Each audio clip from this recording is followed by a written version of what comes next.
Isang ina nakiusap at humingi ng pamasahe sa kanyang anak.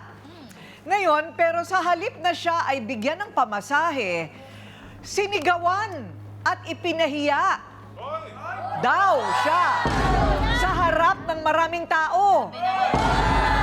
Humihingi lang ng pamasahe at dahil biglang nag-iba ang ugali ng anak na ito, ang tanong ng inang nagdaramdam, "Anak, bakit ka nagbago?"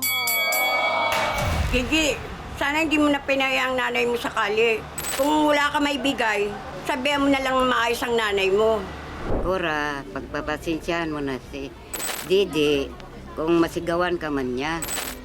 Dahil may problema din siya, hindi niya alam kung saan siya kukuha ng pantustos sa pang-araw-araw nila na pangailangan.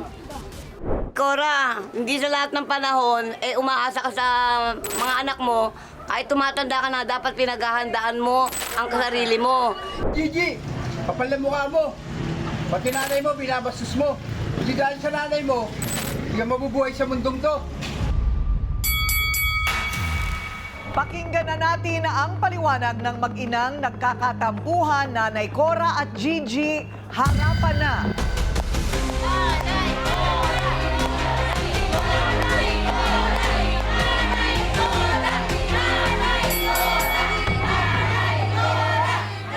Nanay, kayo ba yung nasigawan, sabi Opo. niyo? Oh. So, ano ba ang nangyari nung araw na yon? Humingi po ako sa kanya ng pera para pambili po ng gamot, tsaka yung pamasahe ko papuntang para po pa-check up po ako. Dahil kasi may sakit nga po ako. Tsaka nung sinigaw-sigawan po ako sa kalsada at pinahiya po niya ako. Oh. Siguro, baka may pinanggalingan, nanay. Matagal na ba kayong nagbabangayan ng anak mo? Hindi po. Oh. Dati naman po nagbibigay po yan sa akin. Ewan ko po bakit po nagbago ang ugali po niya. Oh. Ano sa tingin niyo ang dahilan? Bakit nagbago ang ugali? Ewan ko po sa kanya. Mhm. Dahil birthday, naano po ko sa kanya Saka sumasama po ang loob ko sa kanya. Dahil? Hindi po niya ako binibigyan pera. Hindi ka binibigyan ng pera. Teka muna, nanay. Kahit lang pa pambiling gamot, saka yung pamasahe po na lamang.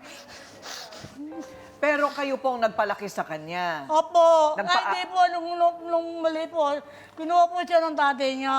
Oh. Nung tapol po hindi na po siya lumaki po sa akin. Kaya para bang malayo po ang loob niya sa akin po.